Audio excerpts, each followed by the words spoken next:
I miss you now, Dad. I stood next to my father, watching him type that message into his phone with an urgent expression. Those two words, now, made my blood run cold. Not, I miss you, but I miss you now. Now, when my grandfather Martin Hobbs's name had just appeared in the Portland Tribune with the headline, Local Hotelier Builds Boutique Empire from Ground Up. The newspaper photo showed him standing in front of the Evergreen Inn, a luxurious boutique hotel in downtown Portland. He wore an elegant gray suit, smiling confidently. The article wrote about his chain of 6 hotels, about his philosophy of authentic hospitality, about how he'd turned a small investment into a multi-million-dollar empire. "Sarah, set the table for 5 tonight." Dad turned to me, his voice unusually enthusiastic, eyes lighting up like he'd just won the lottery. "Your grandfather is coming for dinner." My jaw dropped, the newspaper still trembling in my hands. "Grandpa? Does he know you're inviting him?" "Of course he knows. I just texted him." Dad waved dismissively, as if 3 years of silence was just a brief intermission. Nothing significant. 3 years. 3 years we hadn't called him. No one mentioned his 80th birthday last month, a major milestone we let pass like any ordinary day. And now, one cold text message would bring him back, just because he was now wealthy and successful? My stomach twisted. I watched Mom cleaning the living room with an anxious expression, as if preparing to welcome a VIP guest. Not because she missed him, but because she wanted to impress him. If you're watching this video, please subscribe and let me know where you're watching from. Because what happened at that dinner would completely change my perspective on family, and on myself. This is a story about greed, about self-respect, and about how an 80-year-old man taught his family a lesson they would never forget. My name is Sarah Hobbs, 26 years old, working as a marketing assistant at a startup in Portland, Oregon. I grew up in a middle-class family, not wealthy, but not lacking. My father, David Hobbs, was a businessman with big ambitions, but few successes. My mother, Patricia, was a practical woman who always calculated the benefits in every relationship. My grandfather, Martin Hobbs, my father's father, was a man I once loved dearly. In my childhood, I loved visiting his small house in East Portland. It was an old but warm wooden house with a backyard full of roses he carefully tended. He used to say, "Sarah, customer service isn't just a job, it's an art." Those words stayed with me. I still remember those Saturday afternoons when he'd take me downtown Portland, pointing out various hotels, large and small, telling me about his time as a concierge at the Hilton, then front desk manager at Marriott. He talked about how he learned to remember each guest's name, their preferences, making them feel at home every time they checked in. People don't remember what you say, Sarah. They remember how you make them feel. But everything changed when I turned 13. My parents began complaining about having to take care of him. It wasn't that he was sick or needed help. He was still healthy, independent, even working part-time at a small hotel. The issue was simply that he no longer brought any value to the family. "He's just a burden now," Mom said once when I was 15, her voice full of frustration. "Your grandfather never saved properly for retirement. We can't keep helping him forever." I was surprised because he'd never asked us for money. He always paid his own bills, even brought gifts whenever he visited. But my parents decided he was a potential financial burden. Someday he'd need a nursing home, medical bills would pile up, and who would have to pay? They would. "We need to focus on our own future, Sarah," Dad explained once when I asked why we weren't inviting him for Thanksgiving. "Your college tuition is coming up. We're saving for a bigger house. We can't afford to be responsible for him, too." I was 16, not brave enough to ask, "But he's your father?" I just stayed silent and let them decide. From then on, visits to him became increasingly rare. His birthday? We're too busy with work. Thanksgiving? We already have plans with Mom's side of the family. Christmas? Maybe next year, Dad. We're going skiing in Bend this year. Each time they declined, I saw his eyes grow a little sadder. He didn't complain, didn't beg. He just said, "That's okay. You all have your own lives." But the way he said it, calm but deeply hurt, made me want to cry. I felt guilty each time we were absent, but I was a weak child who didn't dare oppose my parents. I consoled myself that he understood, that he didn't blame me, but deep down, I knew I was doing something wrong. Each passing day, the distance between us and him grew, not just physically, but emotionally. 3 years ago, we completely cut off contact with him. No phone calls, no texts, no emails. Mom even blocked his number after he called to check in one last time. He needs to understand we've moved on, Mom said, as if he were an annoying ex-boyfriend, not her father-in-law. He vanished from our lives. And I, in my cowardice, let it happen. I didn't call him, didn't text. I lived with guilt every day, but did nothing to fix it. Because doing the right thing meant confronting my parents. And I wasn't strong enough. Until today. At 6 o'clock, the doorbell rang. Mom opened the door with a bright, fake smile. "Dad, so good to see you." Mom hugged him, but he only patted her shoulder lightly before stepping back. Grandpa walked in, white hair neatly combed, elegant gray suit, his pale blue eyes still sharp. He didn't look old or weak at all. On the contrary, he exuded a calm authority I'd never recognized.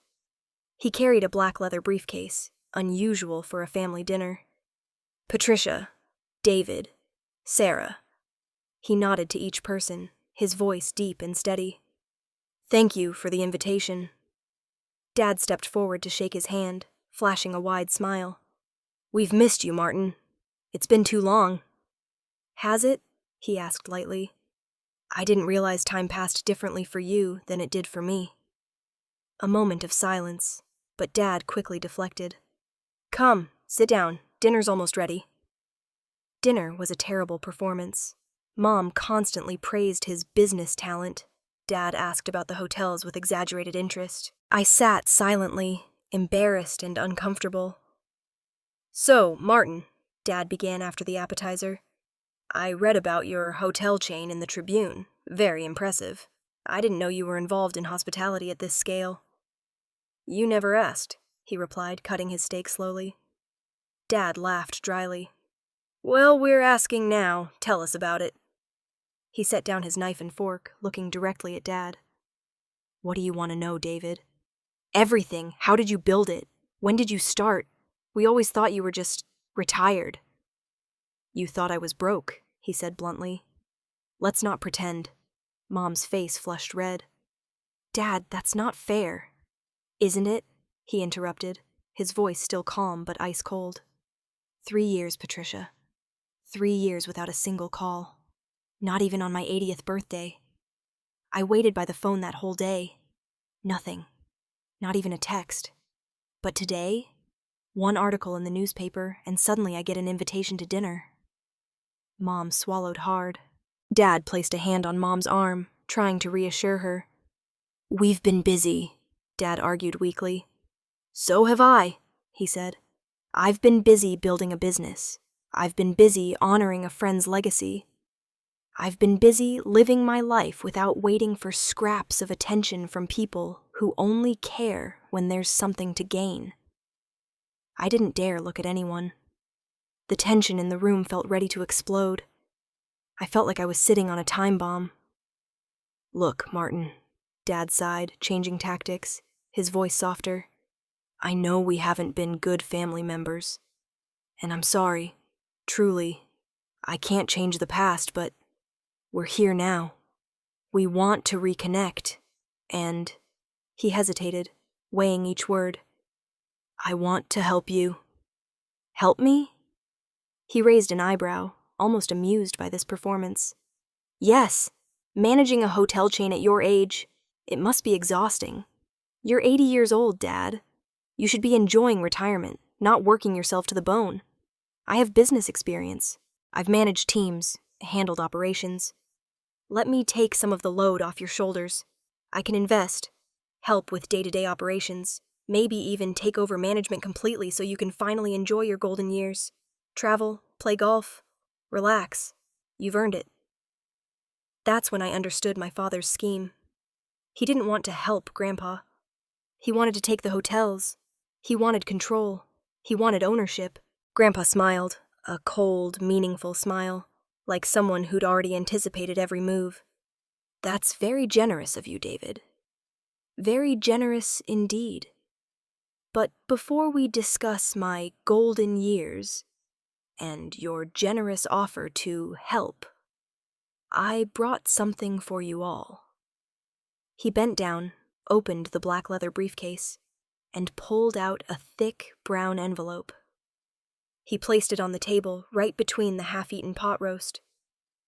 "What's this?" Mom asked, her eyes lighting up like a child seeing Christmas presents. "Open it," he said, leaning back in his chair, arms crossed. Dad opened the envelope, pulling out a thick stack of papers. His face went from eager to confused to deathly pale. His hands trembled as he flipped through each page. This is a detailed financial report," Grandpa explained, his voice like a professor lecturing, "of my hotel business. Revenue, expenses, profit margins, property values, debt-to-equity ratios, cash flow statements for the past 3 years. I thought you'd want to see exactly what you're so eager to help me with before making such a generous offer." Dad flipped through pages, sweat beginning to bead on his forehead. Mom grabbed several pages, reading with an expression of shock, eyes widening until I thought they'd fall out. This says the chain is worth over $12 million, Mom whispered, her voice choked. 12.3 to be exact, he said. Not bad for someone you thought was a burden. Not bad for an old man you couldn't even bother to call on his birthday. My jaw dropped. $12 million? My grandfather was a millionaire? The man my parents abandoned because they thought he was poor? How? Dad asked, his voice trembling, full of disbelief. Where did you get the money to start this? Grandpa looked at Dad with cold eyes. You want to know? Fine. Let me tell you a story, David. A story you would have heard years ago, if you'd bothered to stay in touch. Grandpa leaned back in his chair, his eyes distant as if returning to the past. 20 years ago, in 2005, I met a man named Charles Brennan. He was a veteran hotelier, worked in the industry for 35 years, managed some of the finest hotels in the Pacific Northwest. He was brilliant but struggling with health issues. Stage 3 lung cancer. The doctors gave him 5 years, maybe less. He paused, taking a sip of water. Charles had a vision, boutique hotels that offered personal, authentic experiences instead of corporate uniformity. Small properties, 15 to 20 rooms each, with unique designs reflecting local culture. He wanted to build something meaningful, not just profitable. He asked me to invest and help him build it. Said he needed someone he could trust. Someone who understood hospitality from the ground up. You had money to invest? Mom asked, unable to hide the insulting surprise in her voice. He looked at Mom with eyes full of disappointment. I had savings, Patricia. $200,000 I earned over 40 years of hard work. Money I saved by living below my means, by driving used cars, by eating at home instead of restaurants. Money I chose to invest wisely instead of spending on things I didn't need to impress people who didn't care. Dad's jaw swallowed, his jaws flushing red. Charles and I started with one small hotel in Eugene, the Oakwood Inn. 16 rooms, all wood-paneled, with a library and fireplace in the lobby. We did everything ourselves at first. I handled front desk, housekeeping coordination, guest relations. Charles focused on operations and business development. It was hard work, but it was honest work, and it felt good to build something with purpose. He smiled gently, a smile full of nostalgia. The Oakwood was profitable within 18 months. We opened a second property in Bend, the Ponderosa Lodge, then Portland, then Salem, then Ashland, then Cannon Beach. Each one unique, each one profitable. Charles managed to live longer than the doctors predicted, Not 5 years, but 15. He said it was because he had something to live for. He paused, swallowing with difficulty, his eyes reddening. 5 years ago, in 2020, Charles passed away. Lung cancer finally got him. He died peacefully, surrounded by his hotel staff, the people he considered family since he had no biological children. In his will, he paused, his voice choking. He left everything to me. All 6 hotels, full ownership, the entire business. Not 50%, not 70, 100%. He just gave it all to you? Dad asked, disbelieving, his voice full of doubt. He looked directly into Dad's eyes. He trusted me, David. He knew I would honor his vision and take care of his employees. He knew I wouldn't sell out to corporate chains for a quick profit. He knew I understood what he built wasn't just a business. It was a legacy, and I have honored that trust. Every single employee Charles hired is still with us. Every hotel still operates under his principles. I didn't change a thing except to make it better. Why didn't you tell us? Mom asked, her voice full of resentment, as if he owed them an explanation. He looked directly into Mom's eyes, and for the first time tonight, I saw a real pain in his gaze. Because I wanted to see who you really were, Patricia. I wanted to know if my own son and daughter-in-law would care about me without money being involved. I wanted to know if you'd visit me, call me, remember my birthday, not because I was rich, but because I was family. And I got my answer. Mom said nothing. Her face was pale as paper. When you stopped visiting, stopped calling, I knew. You thought I had nothing to offer. You saw me as a financial liability, a future burden on your mortgage, your vacation fund, your precious retirement savings. So I let you go. I didn't chase after you. I didn't beg for your attention. I focused on my work, on honoring Charles's legacy, on building something meaningful that would outlast me. He looked at Dad, his eyes cold as ice. And now, David, you want to help me. You want to invest, to manage, to take over so I can enjoy retirement. But we both know what you really want. You want control. You want ownership. You want to cash in on something you never built, never earned, never even knew existed until you read about it in the newspaper. Dad opened his mouth to argue, but no sound came out. He'd been caught red-handed, stripped bare at the dinner table. I just think you deserve to rest, Dad stammered, trying to defend himself. To enjoy your golden years. My golden years are now, he interrupted decisively. Running these hotels, working with my staff, serving guests. That's what gives my life meaning. Charles made sure the operations were well organized before he passed. Each property has a capable general manager who's been with us for years. They handle day-to-day operations. My role is oversight, strategic vision, and maintaining the culture Charles and I built. I work maybe 20 hours a week, David. Not 80, not even 40. He paused, his eyes never leaving Dad's. Charles knew what he was doing. Before he died, he spent 2 years preparing for his absence. He promoted from within, cross-trained staff, documented every process, created redundancies. Each manager has autonomy but also accountability. They don't need me hovering over them every day. They need me to trust them, which I do. Because that's what good leaders do.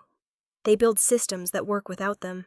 Dad's mouth hung open, unable to speak. And even when I do pass away, he continued, his voice calm but determined, the business will continue. I've already set up a trust. The hotels will be managed by a board consisting of the current general managers and an outside financial advisor. Profits will be reinvested into the business and employee benefits. This isn't about inheritance, David. This is about preserving a legacy. And you, he pointed directly at Dad, you will not get your hands on it. The air in the room seemed to stop moving. I could hear the clock ticking on the wall, Mom's labored breathing, the sound of Dad's sweaty palms rubbing against the wet napkin. I don't need your help, David, he concluded, and I certainly don't need you taking what doesn't belong to you. What I needed 3 years ago, 5 years ago, 10 years ago, was a son who cared. A son who called. A son who showed up. Not because I had money, but because I was his father. But you couldn't even give me that. Dad sat motionless like a statue, his face like ash. Mom hung her head, tears falling onto the now cold pot roast. Dinner ended in oppressive silence. Grandpa left with a promise to keep in touch, a sarcastic promise everyone understood the real meaning of. I won't block your numbers, but don't expect anything from me. 2 weeks later, my parents changed tactics. They called him frequently, 1 call per day. They sent flowers to his house every week, expensive roses with cards reading "Thinking of you, Dad," and "We love you." They invited him over on weekends, Sunday brunch, Friday dinner. He was polite but distant, always finding reasons to politely but firmly decline. "Sorry, I have a meeting with the general managers this Sunday. Can't make it Friday, training new staff at the Oakwood. Saturday, I'm visiting properties in Southern Oregon." "He doesn't trust us," Mom complained one evening after the 5th consecutive rejection. We were sitting in the living room, the atmosphere heavy. "He thinks we only want his money. He won't give us a second chance." "Because that's exactly what we want," I said coldly, unable to keep silent anymore. It was the first time I'd dared to directly oppose Mom. "We don't want him. We want his money." Mom turned to look at me, her eyes sharp as razors. "Don't be naive, Sarah. This is about family legacy. That money should stay in the family. Your grandfather is 80 years old. He could die any day. And then what? That trust of his means everything goes to strangers, his employees, his board. We get nothing. Zero." "Grandpa is family," I emphasized, "and you treated him like trash, like a burden. Now that he has money, suddenly he becomes family legacy." "Watch your tone, young lady," Dad warned, his voice dangerous. "Enough," Dad shouted, standing up. "We need a new approach. Clearly the nice route isn't working." I didn't like the way Dad said "new approach." That sound made me shudder. A month later, I accidentally overheard Dad's phone call. It was late, nearly 11 at night. I went downstairs to get water and heard Dad's voice from his office, low, cautious, full of secrecy. I stopped by the door, holding my breath to listen. Something wasn't right. Dad never worked this late. "Yes, I need someone who can create bad reviews for a hotel chain," Dad said, his voice slow and clear. "Hobbs Hotels. 6 properties across Oregon. Yes, all of them." My heart raced faster. I set the water glass on the kitchen counter, my hands trembling. "What kind of complaints?" "I don't know. Bedbugs, dirty rooms, rude staff, noise issues, overcharging. Make it believable but damaging. No. Spread them out over 2 weeks so it doesn't look coordinated. Use different accounts, different IP addresses. Make it look organic." I covered my mouth to keep from crying out. Dad was hiring someone to sabotage Grandpa's hotels. "How much? 5,000? Fine. I'll wire half now, half when the reviews are live. No, absolutely nothing traceable to me. This stays between us. Good. Send me your Bitcoin wallet address." My blood ran cold. This wasn't just greedy, this was criminal. This was fraud, defamation, could lead to prison time. I backed away slowly, trying not to make noise. I went back to my room, closed the door, and slumped to the floor with trembling legs. I didn't know what to do. If I told Grandpa, my parents would know I betrayed the family. They'd kick me out. I didn't have enough savings to rent my own apartment. But if I stayed silent, I'd be complicit in destroying his career. The career he and Charles had spent 20 years building with sweat and tears. I remembered his eyes at that dinner, the pain when looking at Dad, at Mom. I remembered his voice when talking about Charles, about legacy, about honoring what had been built. I remembered those childhood afternoons when he took me downtown, showed me the hotels, taught me about hospitality, about treating people with dignity. I couldn't let Dad destroy that. I couldn't. Even if it meant losing my family. After a sleepless night, eyes swollen from crying, I made my decision. The next morning I made an excuse about going to work early, but actually drove the other direction, toward downtown Portland. I called Grandpa from the car.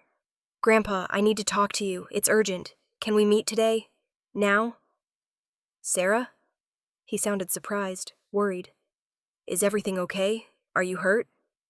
No, My voice choked. I'm not hurt. But Grandpa, please, I need to see you. There's something you need to know before it's too late. Come to the Evergreen, he said immediately, his voice serious. I'll be in the lobby. Grandpa met me at the Evergreen Inn. We sat in the lobby with coffee, afternoon light streaming through the windows. What's wrong, Sarah? He asked, concerned.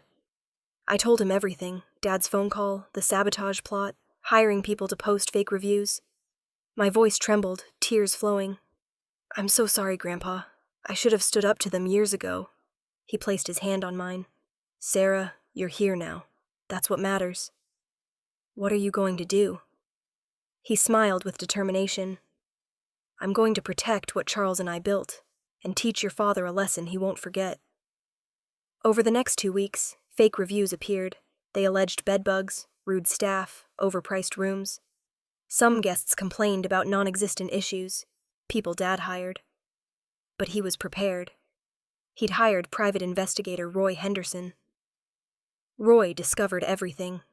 Fake reviewers' addresses, bank transfers from Dad's account, recordings of the calls. He didn't act hastily.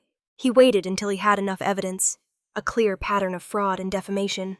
A month after the conspiracy began, Grandpa invited our family to a family dinner at the Evergreen Inn. My parents thought he'd softened. But when we entered the private dining room, I knew something was wrong. Not just Grandpa, but also Roy Henderson, his lawyer, a stern, middle-aged woman named Diane Foster, and 3 hotel managers. What's going on? Dad asked, growing wary. Sit down, David, Grandpa said, his voice cold as ice. We sat. Diane opened her laptop, projecting a presentation onto the screen. For the past month, Diane began, Mr. Hobbs' hotels have been targeted by a defamation campaign, fake reviews and sabotage. First slide, screenshots of fake reviews. At first, we thought it was a competitor, Diane continued, but our investigation revealed something more personal. Next slide, bank statements with highlighted transactions. Dad's name clear as day. Dad's face went deathly pale. That's private, obtained legally through subpoena, Diane said. Next slide, transcript of Dad's phone call, his voice clearly recorded. I need someone who can create bad reviews. Yes, Hobbs Hotels. Nothing traceable to me. Mom looked at Dad, eyes wide. David, what did you do? Dad didn't answer, trembling. Grandpa stood up, walked over to stand before Dad. You tried to destroy what I built, David. You tried to ruin Charles's legacy. Not because you needed money, just because you wanted it. You wanted control. He paused, his voice pained. But here's what you don't understand. Family isn't just about shared blood. Real family is about showing up, not just when there's something to gain, but when there's nothing to take. You failed that test. Mom stood up, tears flowing. Dad, please. No, he shook his head. I'm done listening to empty apologies. He turned to Diane. What are my options? Civil suit for defamation and economic damages, Diane replied. We can also report this for fraud investigation. If convicted, Mr. Hobbs could face up to 5 years in prison and $125,000 in fines. Dad slumped in his chair, face like ash. Please, Martin, I'll do anything. Anything? He asked. Where was that 3 years ago, on my 80th birthday? Heavy silence. He sighed. I'm not pressing criminal charges, not because you deserve mercy, but because I'm tired of this drama. He looked at Dad. But I am filing a civil suit, and you will pay, financially and publicly. I'll be ruined, Dad whispered. Yes, he said, just like you tried to ruin me. Over the next month, the lawsuit went to court. Dad hired a lawyer, but the evidence was too clear. The court ruled in Grandpa's favor, ordering Dad to pay $850,000 in economic damages and emotional distress. Dad didn't have that money. He'd invested everything in a failed real estate project the year before. The court's judgment forced him to sell the house, liquidate assets. We lost the suburban house with the beautiful backyard where I grew up. My parents had to move into a small rental apartment in East Portland, an area Mom once looked down on. Mom tried calling Grandpa, crying for forgiveness, for help. He was polite but clear. "Patricia, I forgive you, but I will never forget, and I will not rescue you from the consequences of your own choices." "We're your family," Mom cried. "No," he said gently but firmly. "You stopped being my family the moment you saw me as a burden instead of a person. Real families don't abandon each other when times are tough. Real families don't wait for someone to become successful before showing love." He paused, his voice pained but steadfast. "I'm setting boundaries now, Patricia. Clear boundaries. I will not let you manipulate me. I will not let you exploit me. You are welcome to rebuild your lives, but you'll do it without my money, without my connections, and without expecting me to clean up your messes." Mom hung up, still crying. After 6 months, my parents had changed. Not because they wanted to, but because they had to. Dad found a sales job at a mid-sized company, not glamorous like he dreamed, but stable. Mom worked part-time at a boutique clothing store. They learned to live within their income, learned to appreciate what they had, instead of always craving what wasn't theirs. They stopped calling Grandpa, not out of resentment, but because they knew he needed space.